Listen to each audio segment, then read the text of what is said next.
Aujourd'hui, nous recevons une invitée de valeur charismatique. Elle se fait appeler Jopanana. C'est une de nos meilleures étudiantes ici du côté de la Russie. Aujourd'hui, on va un peu s'intéresser à son quotidien, on va un peu s'intéresser à qui elle est. Pour mieux la connaître et mieux la comprendre. Bonjour, Bonjour. comment vous allez? Assez bien, merci. Et vous? Ça va, pas très mal. Sinon, est-ce que vous pouvez vous présenter en quelques lignes devant la caméra et devant tous ceux qui nous regardent aujourd'hui? Bonjour. Moi, c'est Nana. Nana Jopa particulièrement sur les réseaux sociaux. J'ai 25 ans. Je suis étudiante en Russie en spécialisation ophtalmologique.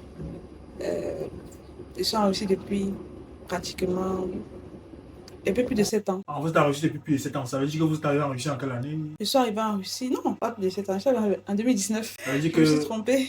vous êtes arrivé en Russie en 2019. Oui, Ouais, bon, ça va aller presque à 7 ans. C'est ouais, pas mal. justement. Donc, En ce sont 2026, ça déjà... fera 7 ans. Ah ouais. Et lorsque vous êtes arrivé en Russie, nous aimerons savoir, est-ce que vous avez rencontré des problèmes particuliers dès votre arrivée en Russie? Ouais, beaucoup. Dès l'arrivée, les gens ont failli me renvoyer au Cameroun parce que, en fait, j'ai eu un problème au niveau de mon visa.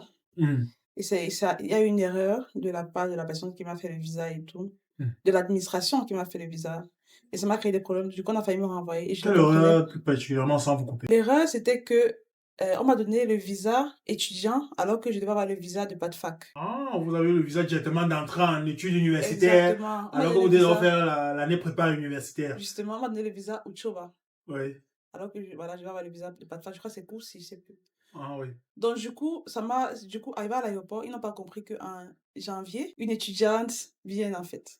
Ah, oui, les étudiants rentrent généralement en septembre. C'est Justement, les étudiants de pas de fac qui peuvent entrer à n'importe quelle partie de justement. l'année. Donc du coup, ils n'ont pas compris ça et ils ont voulu me renvoyer. On a dû appeler, contacter mon université alors que je suis arrivée assez tard. Mhm. Et c'est l'administration de mon université qui a réagi assez rapidement et qui m'a fait entrer sur le territoire russe, sortir de l'aéroport. Ah, du genre, ils ont appelé l'université et plus tard, l'université a confirmé que, Oui, bien évidemment, c'est notre étudiante, elle vient oui. pour l'année de langue. Mais ça veut dire que cette année-là, vous avez fait peut-être les cours en accéléré. Oui, j'ai fait les cours en accéléré, j'ai fait 6 mois À 6 mois de de cours de pas de langue. fac, oui. Et c'était facile. Pour moi, les cours de pas de fac, en tout cas, ça, c'était facile. Je pense même que j'étais la meilleure. Ça veut dire que votre cul est élevé. Parce Non, que je sais mais que généralement, c'est 9 mois, si je ne me trompe pas. oui, mais en fait, c'était facile pour moi parce que déjà, tous mes camarades aussi avaient fait 6 mois. Donc, du coup, je travaillais peut-être un peu plus qu'eux. Mais ça s'est vraiment fait ressentir quand j'ai intégré l'université. Là, j'ai compris que c'était un handicap et je ne le conseille pas aux gens, en fait, de faire 6 mois de cours de langue. Je pense que c'est mieux de suivre un parcours normal et faire ces 9 mois tranquillement, si possible, quoi. Mais si vous n'avez pas de choix, vous pouvez le faire, hein, bien si c'est Ah, votre choix. c'est difficile, mais c'est quand même possible. C'est possible, de toute La preuve façon. en est Voilà, c'est possible. que on parle 7 ans plus tard aujourd'hui et vous êtes là. Ouais, c'est possible, c'est possible. Et après la pas de fac, vous êtes entré en année universitaire. Oui. Quelle filière? Médecine générale. J'ai dû passer par un examen d'entrée. Après j'ai introduit voilà, l'université. Et j'ai commencé le cursus. Donc, l'examen d'entrée, c'était évident, c'était facile, c'était... C'était pas facile parce que vraiment j'ai énormément étudié. Mais ouais, c'était possible parce que en fait l'examen d'entrée c'était pas un concours mais c'était un examen limité sur les notes en fait. Hmm. Je crois qu'il fallait avoir 65% et après tu avais 65%, 60%, tout comme ça, tu étais admise. Donc c'est vrai que c'était un concours, mais le fait d'avoir juste cette note là te garantissait majoritairement en fait la place. Par conséquent, c'était pas le plus difficile, mais c'était difficile parce que justement j'ai rien que fait 6 mois. Et du coup, du coup, j'ai eu énormément de pression à la fin et voilà, et c'était très stressant. Et voilà, je Ouais, n'avais ouais, presque pas. j'imagine un peu. Bref. Et le concours, c'était en quelle langue? Anglais ou russe? Russe, normalement, parce que j'ai pas Après 6 mois de pas de fac. Oui. Ça veut dire que vous avez dû vous préparer, hein? Vous avez dû rouler votre bourse. Vraiment. Et Ouais. quelles sont les matières que vous avez composées, vous vous rappelez? Ça fait longtemps. Je crois il y avait le russe. Mhm. Il y avait, je crois, la chimie. Mhm. Je crois que c'était les seuls. Oui, chimie, oui. Je crois aussi qu'il y a Je crois souvent que c'était biologie, on juste. parle souvent de biologie. Oui, mais bizarrement, je crois que ce n'était que ces deux-là. En russe, c'est chimie. Oui. En fait, la chimie, je crois que c'était une chimie mélangée à la biologie et physique. Ah oui, oui, ils ont fait une matière comme Oui, parce que une preuve complète. justement, je crois que je n'ai que deux, et c'était un recours sous forme de QCM. Donc, je crois que je n'ai eu à faire que deux QCM. Et après cela, vous êtes entré à Mais l'université. nos matières en pas de fac, c'était justement chimie, biologie, même physique. Oui, oui, oui, les Et lycéens voilà. sont en physique. Et russe. Voilà. Après cela, vous êtes entré en pas de fac. À En année l'université, universitaire, en autant première pour moi. année. Oui. Donc après cela, vous êtes entré en année universitaire. Oui. Et une fois arrivé en année universitaire, bam bam, niveau 1, médecine. C'était quelle université? C'est Chinov. Sechinov, la première université de médecine en Russie. Oui. Ouais. avec la pression, tout ça, tout le monde vous regarde. Vous En êtes dans la plus fait, grande université de médecine de la Russie. ouais. J'imagine que là-bas, le renvoi n'arrive pas. Comment vous vous sentez au niveau première question? Déjà, avant de commencer, je pense que l'une des choses qui est vraiment la plus importante, c'est le mindset, en fait. J'ai intégré l'université. En fait, je sais même pas déjà, j'ai intégré, je suis venue en Russie Mhm. avec un mindset de je viens seulement pour atteindre mon objectif, genre, je n'ai pas d'autre issue possible. Et du coup, une fois que tu es dans une position où c'est comme si tu n'as pas d'autre choix, vraiment, tu te mets à fond. On sait tous que vous avez eu un parcours sans faute du côté des Chinois. Déjà que Oui. peu d'étudiants l'ont, en plus en langue russe, C'était parce la que seule on sait généralement que la oui, seule. pour Voilà. nos abonnés, le père de dire qu'à ces Chinois, on donne cours en médecine en deux langues, soit en anglais, soit en russe. Ouais. La plupart donc, des Africains, des internationaux, disons comme cela, préfèrent s'aventurer vers les cours d'anglais. Ouais. On a une courageuse là qui a décidé, n'aurait évité de juger, d'aller choquer le russe, comme on dit comme C'était cela. même pas le courage. Parce que quand ça a commencé à me fouetter, là, j'ai dit à mes parents que, mais mon ami, je veux aller en anglais, en fait. Ouais. Parce que j'ai appris que je pouvais aller en anglais et tout. Je me c'est mieux que j'aille en anglais parce que je comprenais aussi l'anglais. Je parle assez bien l'anglais. Mais c'est juste que, en fait, on a finalement, après discussion et tout, on a jugé mieux que c'était mieux pour moi de continuer en russe. Et par conséquent, il fallait seulement que je fonce. Et voilà. Vous avez donc décidé de vous battre deux fois plus, En fait. combattre deux fois plus, En fait. pour essayer de réaliser vos objectifs. Ouais. On arrive dans là, après c'est là le niveau 1, niveau 2. À partir de quel niveau vous avez senti que ça vient déjà, comme on dit souvent chez les Camerounais? Je crois, quand j'ai fini au niveau 3, quand je partais au niveau 4, je savais déjà que c'est bon. Donc à partir du Donc, niveau, j'ai niveau 3, fin niveau fin niveau 3, niveau 4, vous savez que non, je Ouais. serai le décès. Ouais. Ce n'est plus, là, le renvoi n'est plus une option. Non, c'est Mais ça veut dire donc qu'au niveau 1, niveau 2, votre cœur est battu, vous êtes constamment sur une chaise éjectable, vous avez peur de perdre peut-être votre place, vous donnez tout, jour et nuit. Non, le problème, c'est que c'est pas seulement l'université. Il fallait comprendre dans toute sa globalité, en fait. C'était toute une globalité. Le fait que j'étais seule pratiquement ici, j'étais nouvelle dans un pays très différent en termes de mœurs, en termes de langage. Il fallait m'adapter et j'ai une personnalité assez introvertie. Et tout ça, en fait. Donc, du coup, les premiers niveaux n'ont pas été les plus faciles. Sur tous ces plans-là, j'ai eu des problèmes parce que ne connaissant pas trop la loi, une fois, on m'a strafé parce que je suis entrée dans le bus devant les agents, devant les policiers, les agents, quand je dis bon, quand je dis strafé, c'est Une amende, une amende. Un shraf ici en désolée, Russie, je parle même, j'oublie. c'est une amende. Oui. Shraf en Russie veut dire amende. En russe veut dire amende en français. Autant Du coup, pouvoir qu'elle dit voilà. comment elle a reçu une amende. Du coup, ça, c'est juste un exemple qui montre un peu que l'adaptation aussi, pour moi, c'est pas. Une fois, j'ai eu une amende parce que je suis entrée dans le bus Ouais. devant les agents qui donnent les amendes. Oui, Donc, ils étaient à l'entrée, le bus a ouvert, ils étaient là. Je suis entrée devant eux. oui. Ma carte était finie la veille. Et dans ma tête, parce que je savais que habituellement je renouvelle ma carte au métro. Dans ma tête, je savais qu'ils comprendront que ma carte est finie la veille et je vais le renouveler au métro. Donc, du coup, j'entre dans le bus, ils me regardent, je les regarde. On avance, ils me regardent, je les regarde. Je ne mets pas ma carte sur le bus et les gens me regardent dans le bus, mais je ne comprends pas. Mais chacun dit, mais dépose ta carte, on va te schraver. Dépose ta carte, l'amende arrive. Oui, surtout que j'ai des cartes bancaires et tout. Oui. En fait, donc Vous pouvez payer avec la gérer carte bancaire avec, oui. avant de... Mais en fait, je ne connaissais pas qu'il y avait d'autres possibilités, en fait. Dans ma tête, on m'a dit que ça, c'était la carte de transport. Je savais que c'était la Uniquement seule la carte de carte transport. qui gérait mon transport. Vous savez pas, vous pouvez payer avec la carte bancaire, tout ça au Et cas où devant il y a urgence. ils m'ont strafé. Ça m'a fait tellement de peine parce que déjà, pour moi, c'était beaucoup d'argent. On Et parle c'est de combien? surtout 1000 roubles. 1000 roubles. Donc, disons, quelque chose comme 7000 francs CFA. Bam, un bon Et matin. c'est surtout pour une étudiante. c'est parce que je ne connaissais pas les règles, en fait. Donc, j'ai eu tellement de soucis administratifs comme ça, parce que je ne connaissais pas assez bien la loi, parce que je n'étais pas assez bien intégrée. Et tout ça, là, c'était des sources de stress permanentes pour moi aussi, on va dire. Ouais. Donc, c'est tout ça qui me faisait souvent me poser beaucoup de questions, sans compter le fait qu'à l'université, je ne comprenais pas tout ce que le professeur disait. Je comprenais, comme j'ai dit, je comprenais certains mots, je comprends une partie. Déjà, je devine la suite de la phrase à partir des mots que j'ai compris et tout. Et progressivement, j'ai beaucoup travaillé, mais progressivement, je me suis améliorée. Mais ce genre de petits détails-là, voilà, je comprenais le basique, je comprenais tout ce que j'ai appris en fac, mais je trouvais vraiment que c'était pas suffisant. Et ça me dérangeait à un niveau tellement élevé. En fait, ça me dérangeait énormément. Et du coup, je rentrais, je révisais le russe à tout moment. Et j'étudiais mes cours en français, en russe. Oh, oui. Et je partais à l'examen quand même oublié parce que mon cerveau retenait la partie francophone plus. Donc, du coup, quand j'étudie en français, après, je dis que bon, comme j'ai compris, de quoi il s'agit. Je vais maintenant aller étudier en russe pour comprendre les mots, pour pouvoir dire en russe à l'examen. Mon cerveau, le lendemain, va oublier tout ce que j'ai étudié en russe. Et du coup, je vais aller devant l'examinateur, connaissant exactement le sujet et de quoi il s'agit, mais ne pas être capable de dire en fait, ne pas être capable de décrire en fait le truc. Et c'était énormément frustrant pour moi parce que je voyais que ce sont des choses que je connais, mais je n'arrive pas à les expliquer comme il se doit et ça me, voilà. Et du coup, ça m'a beaucoup dérangé pendant mes premières années. Donc, de la première à la troisième année, Donc, c'est ça juste m'a à trop partir frustrée. du niveau 3, comme vous avez dit, que vous avez pu Oui, mais commencer à déjà, savoir un peu de quoi il s'agit. déjà au niveau 3, j'ai commencé à comprendre que, bon, en fait, déjà, il y a le fait que j'ai accepté certaines choses, mais il y a aussi le fait que j'avais déjà pris mes marques sur beaucoup de points. Je connaissais, voilà, en fait, d'abord à partir du niveau 3, là, j'ai dit que j'ai arrêté d'étudier en français. Parce que je connaissais déjà, à force d'étudier comme ça, là, je connaissais déjà beaucoup de mots en russe et tout ça. J'ai d'abord dit que j'arrête parce que c'est plus contre-productif. Mieux j'étudiais en russe, je m'avais composé. Après, s'il y a un truc que je vois que je dois encore refaire, je viens réviser. Mais ça m'a handicapé parce que j'ai compris que mon cerveau faisait automatiquement le tri et allait vers la facilité. Bref, Ouais, ouais, voilà, ouais. c'est malheureusement comme ça que ça Donc, fonctionne. Donc, ça veut dire qu'à partir du niveau du coup, j'ai arrêté 3, d'étudier vous avez en français décidé d'étudier en russe. pour Donc, pour les l'examen, en tout étudiants en cas. médecine qui viennent de commencer, qui nous suivent, Joe Banana vous conseille que oubliez le français, oubliez Non, tout, étudiez en russe, par et contre, après revenez réviser en je, français je s'il pense que ça y a des dépend, complémentaires. ça dépend du niveau de la personne. Mhm. Mais parce que quelque part, tu dois aussi vraiment comprendre ce que tu étudies. Donc, c'est important d'étudier en français.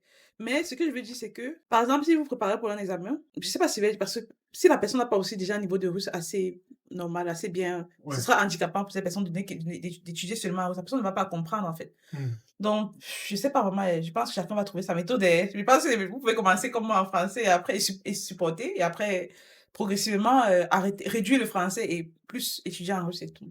D'accord. Commencer en français, après réduire progressivement. Oui. Ou D'accord. alors, désolée de te couper, ou alors étudier en russe, mais Mhm. peut-être chercher des vidéos qui sont assez globales, peut-être en français pour comprendre juste le sujet. Je sais pas. En tout cas, je pense que il faut chercher des techniques en fait qui sont adaptées à chacun et tout, et à vous quoi. Bon, je sais pas D'accord. toi. Bon, peut-être. C'est Bon, pas mon c'est vrai que interview, mais moi, je sais pas comment toi tu c'est as vrai que moi, géré. de mon côté, Mais en vous, vous avez économie, géré. nous, bon, on n'avait pas trop ce genre de problème. Moi, je préférais, moi, j'étudiais en russe et après, je traduisais ce qu'il fallait traduire en français pour Ah, pouvoir compléter. on sait que c'est C'était mieux, en voilà, fait. voilà. Peut-être Donc, moi, c'était toujours c'est donc mieux la parce que meilleure manière. j'ai aussi, honnêtement, essayé cette méthode d'étudier en En français, après français, traduire en russe. Et tout le français était bien calé, bien enrichi. voilà, Mais c'est quand tu regardes le exactement. professeur, tu as envie de l'expliquer. Tu vois, tu as plein à lui dire dans le bac. Oui, Mais tu sors juste le peu. et Le c'est peu de russe que tu encore peux s'en sortir. Et Parce c'est que tu es encore plus concentré sur frustrant. voilà. Le peu de roses que tu as retenu, tu sors tout. Que de Exactement. sortir, en fait, que d'avoir tout le français, même ça, toutes les connaissances en français en détail, et ne pas pouvoir sortir, c'est pas la moitié même de ce que tu connais. Mieux tu étudies et tu sais que bon, tu as oublié certains mots et tout ça, mais que ce que tu connais Exactement. là, tu sors au moins tout et tu seras plus satisfait de toi, en fait. Ce sera moins frustrant. Exactement. Voilà, je me dis Donc, il est aussi. important pour chaque personne de pouvoir caler cela dans la tête si il est intéressé par les choses en Russie. C'est mieux, si vous choisissez le russe, concentrez-vous sur le russe, étudiez en russe, Ouais. révisez même en russe si possible. Et si possible, maintenant, après cela, vous pouvez traduire des mots compliqués et tout en français pour bien comprendre le thème, le sujet. Bon, on est au niveau 3.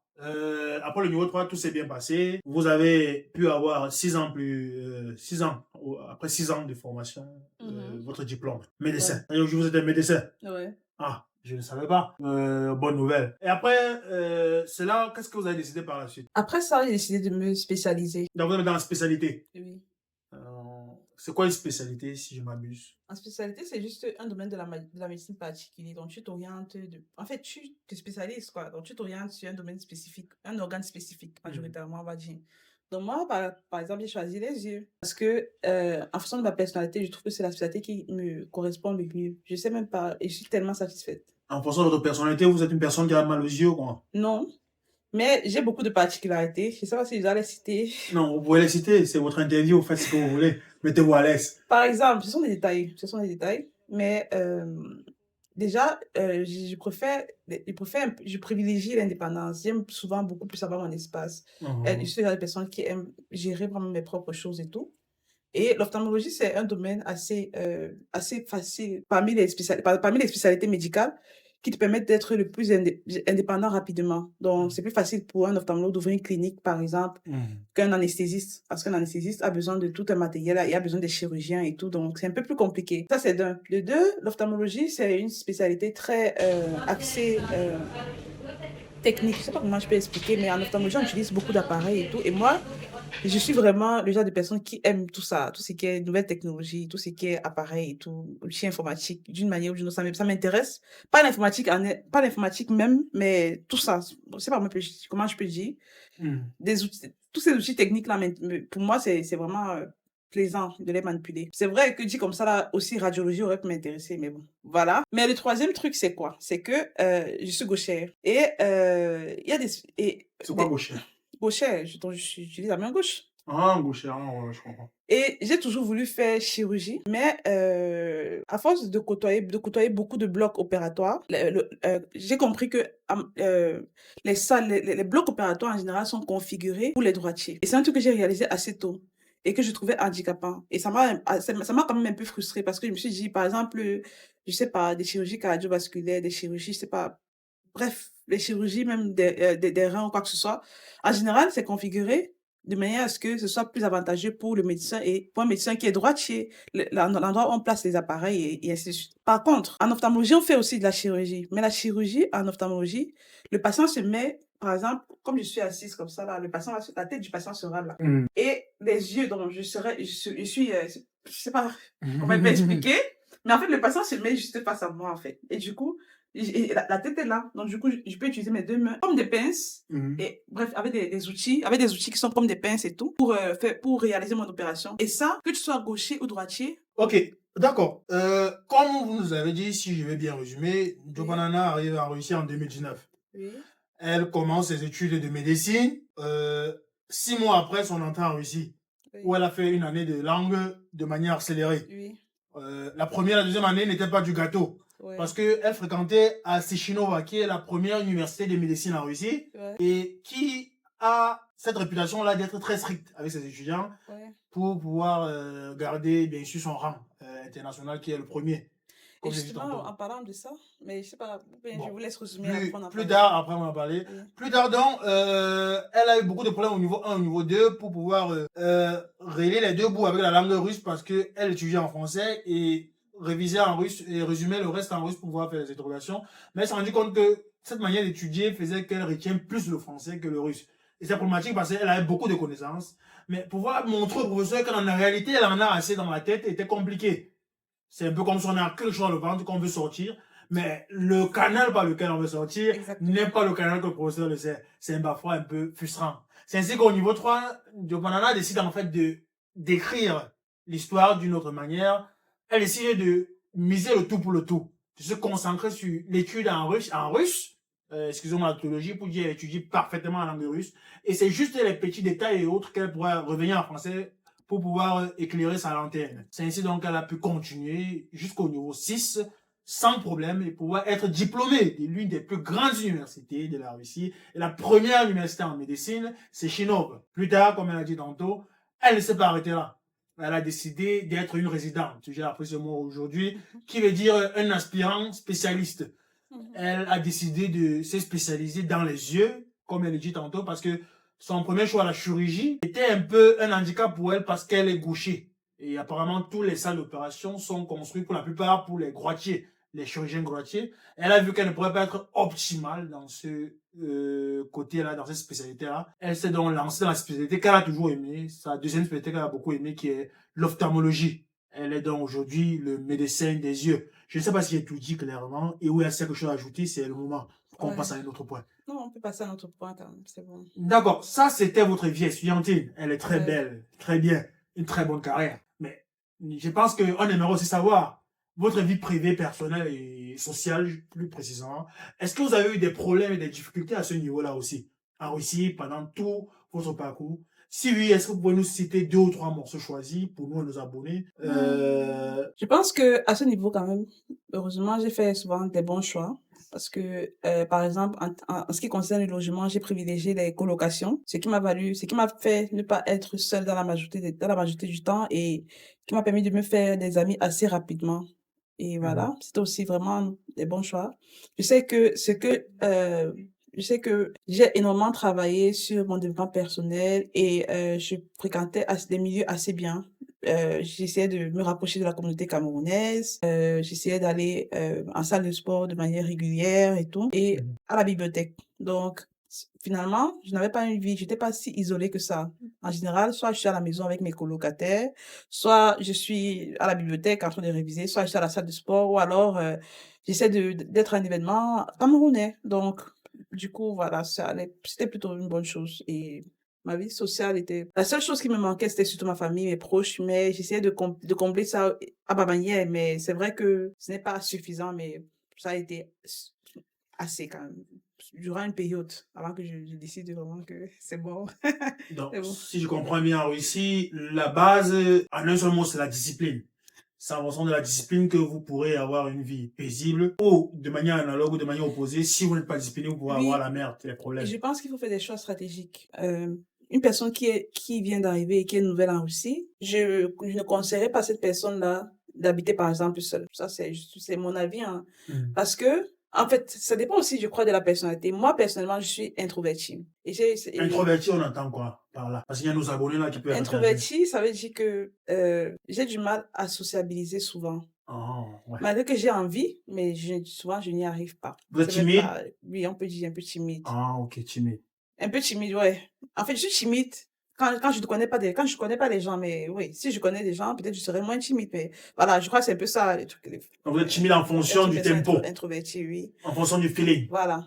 Ce qui fait que, en tant que nouvelle en Russie, ça n'aurait pas été facile pour moi de me faire des amis comme ça, dans la rue ou quoi que ce soit. Parce Mhm. que j'ai du mal à aller vers les gens pour, voilà, pour connecter, on va dire. Il faut souvent qu'il y ait des choses qui nous lient, je sais pas, une cause commune, peut-être un logement commun, ou un truc en fait. Ou alors que la personne en fasse l'initiative. Malheureusement, c'est pour moi, je trouve que c'est même un handicap, hein. Mais voilà, donc du coup, pour les personnes qui ont des personnalités qui sont un peu comme moi, je ne conseillerais pas à ces personnes-là d'habiter seules d'abord pour un début. Mhm. Mais pour des personnes qui sont extraverties de manière naturelle, oui, vraiment, je pense qu'elles n'auront pas de problème à habiter seules, hein. Franchement, voilà, c'est à chacun de D'accord. voir, en fait. Donc, c'est en fonction de la personnalité de la personne pour trouver En le fait, sol. oui, Et quand je comprends bien, vous parlez de sport, de fréquenter juste les associations bibliothèque. camerounaises, d'être discipliné. Je comprends donc que vous avez déjà une emploi étant très calé, très discipliné, Ouais, et que vous ne faites bon, pas les choses à tâtonnement.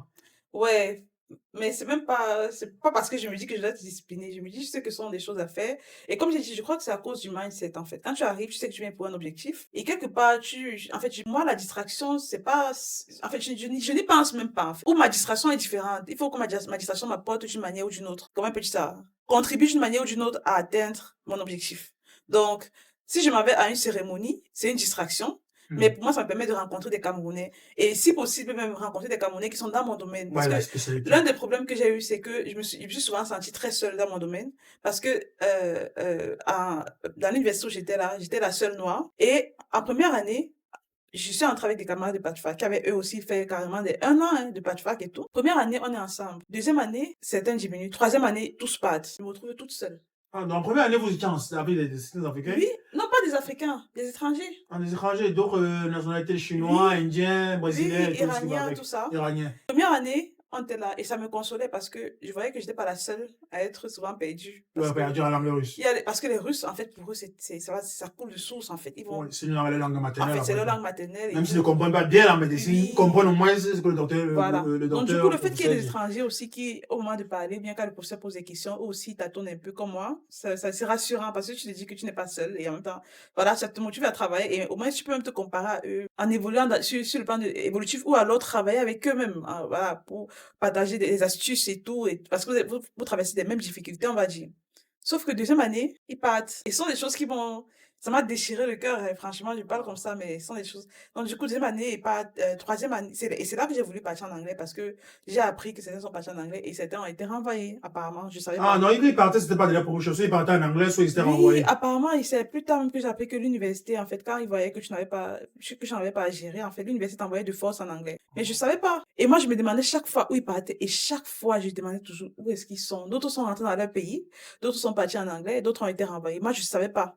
Parce que, en général, ici en Russie, il n'y a pas des trucs où on affiche les choses, les trucs, en fait, Oui, les comment je peux dire, informations les de informations chacun des gère son gens. couloir, Oui, oui. tu vas pas voir le tableau des renvoyés et on va afficher la liste des noms et tout, il n'y a pas Oui, ça. oui, oui, ça, Ou alors, c'est donc, du coup, personnel. c'est assez personnel et c'est chacun qui connaît, en fait. Et tu sais, la personne disparaît seulement, mais tu sais pas ce qui s'est passé, en fait. Hmm. Et c'était très, très frustrant. Jusqu'à ce que je me suis retrouvée toute seule. Et toute seule avec des Russes, Wow. juste des Russes, et toute seule étrangère, sur pratiquement presque toutes les personnes de mon cycle, de mon Vous savez niveau. combien dans votre promotion, si c'est pas trop Justement, toutes demandé? les personnes de ma promotion, on va dire, on était 20 par groupe et il y avait tellement de groupes. Parce que j'ai commencé, j'étais au groupe 5 et après, on m'a envoyé au groupe 43. Donc, j'imagine qu'il y avait au moins 43 groupes. Je ne vais pas connaître exactement, mais je sais qu'on faisait des lectures, des conférences, je sais pas si je vais dire conférences, des lectures, c'est quoi? Oui, Lexia dans l'amphi, là. Oui, Lexia, oui, dans en français, l'amphi. c'est...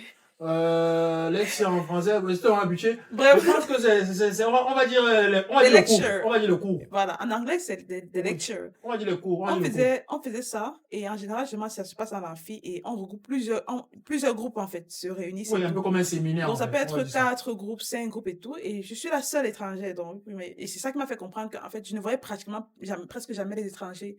À partir de la 4e année, je ne voyais plus d'étrangers et je me demandais en fait, je me sentais vraiment intruse. Mais après, j'ai accepté. C'est pour ça que je dis qu'à partir de la 4e année, j'ai dû accepter certaines choses. J'ai accepté le fait que j'allais être étrangère et que j'allais forcément avoir des difficultés et rencontrer des difficultés que personne ne comprendrait. Mhm. Parce que, par exemple, quand j'étais en 5e année, 6e année, je crois, on m'a renvoyé au Cameroun. Mais c'est parce que j'étais justement exclusivement entourée des Russes. Personne ne m'a parlé de visa. Et bref, c'est vraiment ce sont des longues histoires. Mais oui, ça fait partie des inconvénients, on va dire. Ouais, je vois un peu. Maintenant, pour passer au dernier volet de notre interview, c'est pour votre profession. La première question est celle-ci. Qu'est-ce que vous pensez de la médecine en Russie pour un étranger? Est-ce que c'est possible pour lui de s'intégrer en Russie, de pouvoir travailler en Russie, de pouvoir gagner sa vie en Russie, de pouvoir faire Oui, carrière en Russie? oui, actuellement, c'est possible. Peut-être avant, je sais pas si c'était possible avant ou pas, mais actuellement, c'est possible de travailler en Russie. Les médecins ont des opportunités, ils peuvent continuer leur carrière en Russie, faire leur carrière en Russie. C'est question de choix, c'est tout. Mais, ouais, en fait, bref, si vous avez une autre question. Dans votre carnet d'adresse, par exemple, est-ce que vous connaissez peut-être des Africains, des Camerounais, des Congolais qui occupent peut-être des postes stratégiques dans la médecine en Russie, c'est-à-dire peut-être des neurologues, des cardiologues, des chirurgiens, ou on en passe? Ouais, je connais des Camerounais qui travaillent en Russie. Maintenant, en termes de poste stratégique, je sais pas, mais je sais ils sont des spécialistes et ils travaillent en Russie. Bon, quand je parle de postes stratégiques, moi je parle Parce que tu es des directeur, non, oui, pas directeur. médecin-chef. Non, non, je ne parle pas Ah, de médecin chef. Quand je parle d'un poste stratégique, c'est-à-dire un docteur, un cardiologue, un ah, neurologue, oui, un chirurgien, oui, oui. c'est cela. Est-ce que vous en connaissez que par exemple des Camerounais qui Oui, sont chirurgiens ou neurologues ici en oui, Russie? j'en connais. J'en connais. C'est vrai que je ne connais pas beaucoup, mais j'en connais quand même qui Ah. travaillent ici en Russie. Voilà. Dans le mythe selon lequel, lorsqu'on est médecin ici en Russie, on a son diplôme de médecine, on ne peut rien foutre avec à part rentrer dans son pays. Excusez-moi le terme, mais c'est un mythe Non, faux. non, c'est faux. C'est faux parce qu'une fois que tu as ton diplôme, déjà, eux-mêmes, ils cherchent des médecins aussi. C'est un domaine assez, voilà, où il y a un réel besoin de personnel. Donc, les Russes, eux-mêmes, ont besoin des médecins. Et une fois que tu es formé dans leur, voilà, avec leur système et tout, Mhm. tu passes les examens comme il se doit et tout, tu as toutes tes chances de travailler. C'est quand tu as l'accréditation, Oui, l'accréditation tu et travailles où tu veux, comme tu veux, sans problème. oui, tu postules et voilà, si tu es pris, tu travailles, c'est tout. Et j'ai aussi appris que la médecine fait partie des métiers ici en Russie où on pourra avoir la nationalité russe facilement. Bon, en vrai de vrai, je m'y connais pas trop. Dans ce côté de loi immigration. Ouais, mais c'est possible que les médecins, pardon, c'est possible que des médecins aient des avantages à ce niveau parce que, comme je dis, il y a une grande demande. Donc, forcément, le gouvernement n'a pas intérêt à les laisser partir aussi facilement. Donc, j'imagine que au niveau des procédures et tout, il y a des avantages liés à cela. Mais je ne connais pas, en fait, je ne m'y connais pas assez sur ce Mais domaine. pour le diplôme rouge universitaire qui donne la résidence permanente, Oui, c'est automatique. justement, le diplôme rouge. Mais je pense que ça, c'est valide pour toutes les spécialités, non, ou bien? En toutes les spécialités. Oui, oui, Je non. pense que le Aujourd'hui, on parle diplôme juste de rouge. médecine. Ah, Bon, ok. même chez nous, les économies, c'est possible. Même chez Justement, les ingénieurs, c'est possible. Chez vous voilà. aussi, est-ce que c'est possible? Oui, c'est possible. C'est possible. Une fois que tu as le diplôme rouge, tu peux postuler pour. En fait, le diplôme rouge ici, c'est le diplôme Atlichna. Donc, c'est un diplôme où tu as pratiquement excellent. Un diplôme, voilà. C'est quand tu passes avec une mention excellente, on va dire.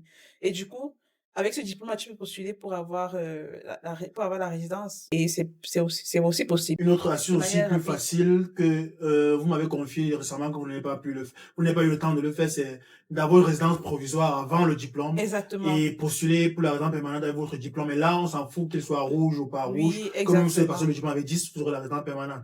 Exactement. Ceux qui ont passé le diplôme avec une moyenne inférieure à excellente, par exemple, peuvent postuler d'abord pour la résidence provisoire et ensuite postuler une fois le diplôme obtenu pour la résidence permanente. Pour finir, nous avons une avant-dernière question, hein, avant de vous libérer, docteur Joe Banana.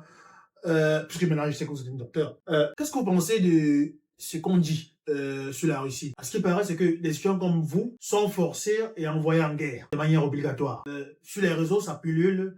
Les humantos, si je ne me trompe pas, les autres blogueurs se battent, se crient dessus pour maudire la Russie, qu'ils Bon, captivent les étudiants camerounais et les envoient en guerre une fois arrivés moi, sur le territoire russe. moi, je pense que, en fait, de ce que je sais, je pense pas que les Russes forcent les gens à rejoindre l'armée. C'est vrai que je ne connais pas, comme je dis, je n'ai pas assez d'informations, mais de ce que je sais, c'est que pour rejoindre l'armée avec la Russie, forcément, il y a des contrats qui doivent être signés. Voilà, donc ça se fait pas. Je pense pas que ça se fasse sur la force, quoi. C'est pas. Donc je pense que les Camerounais qui vont en guerre en général sont des Camerounais qui ont signé des contrats. Et je m'ai entendu que ces Camerounais-là, généralement, ne sont pas des étudiants. Oui, aussi, souvent aussi, peut-être ce sont même pas des étudiants. Qui viennent avec un visa Ce de sont des touriste, personnes qui viennent et tout, après, et tombent justement, sans Les papier, et tout Russes ont ça. besoin des soldats. Et ils font régulièrement des appels d'offres comme pour des soldats au niveau des métros et tout. Et il te suffit seulement d'aller et de dire que tu veux être soldat et tout. Et tu vas suivre la procédure qu'il y a à suivre et après, tu seras dans l'armée parce qu'ils en ont besoin.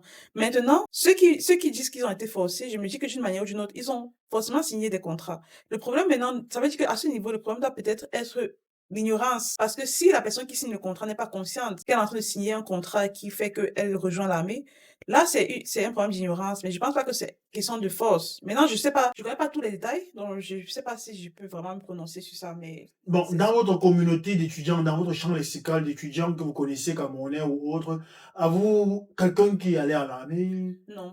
Je connais personne qui a fait l'armée. C'est aussi vrai que dans ma communauté, je ne sais pas. Bon, je Voilà. voulais juste savoir s'il y a des étudiants qui y vont Je et connais qui font personne, ça. mais de ce que je vois de loin et de ce que j'entends et justement, je m'intéresse aussi souvent beaucoup à la géopolitique et au droit même. Parce que vraiment, avec tous les problèmes de justice, des problèmes en tout cas administratifs que j'ai eu là, je m'intéresse beaucoup aux règles administratives, on va dire, de la Russie et tout.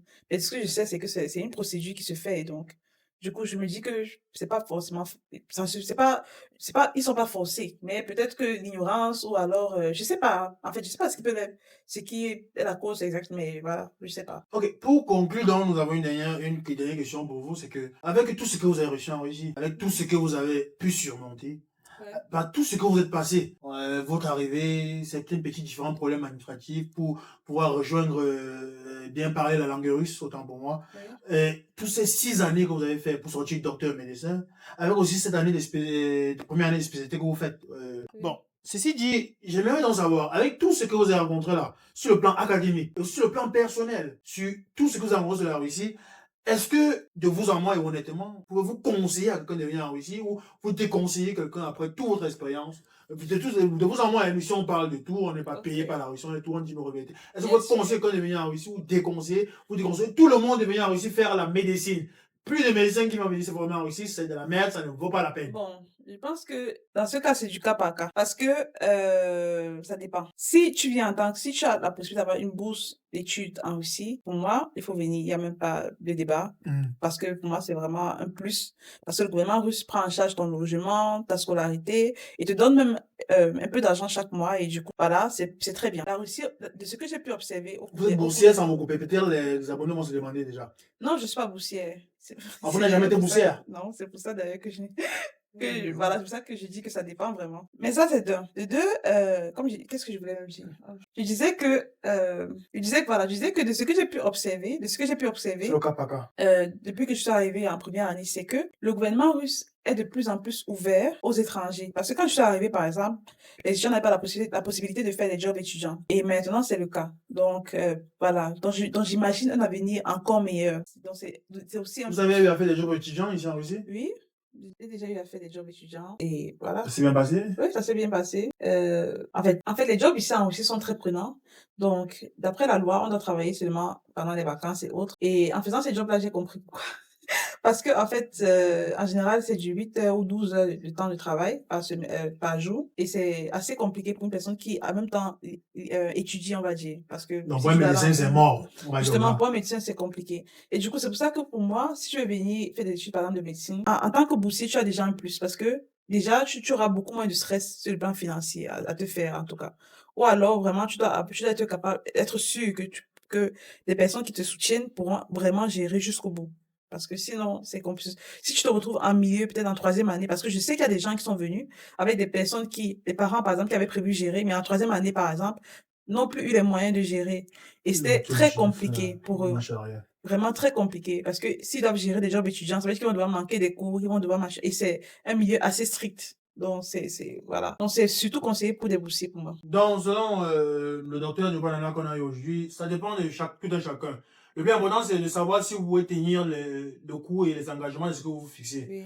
Tout le monde, bien évidemment, si vous êtes boursier, tant mieux pour tout le monde, c'est parti. Parce que là, c'est l'État qui va gérer tout, payer tout. Oui. Mais si vous voulez vous introduire dans les études de médecine, soyez-en sûr que vous pouvez arriver jusqu'au bout, que vos parents peuvent vous soutenir financièrement. Parce qu'elle a essayé de jobber, comme elle le dit, plusieurs fois, de faire des jobs.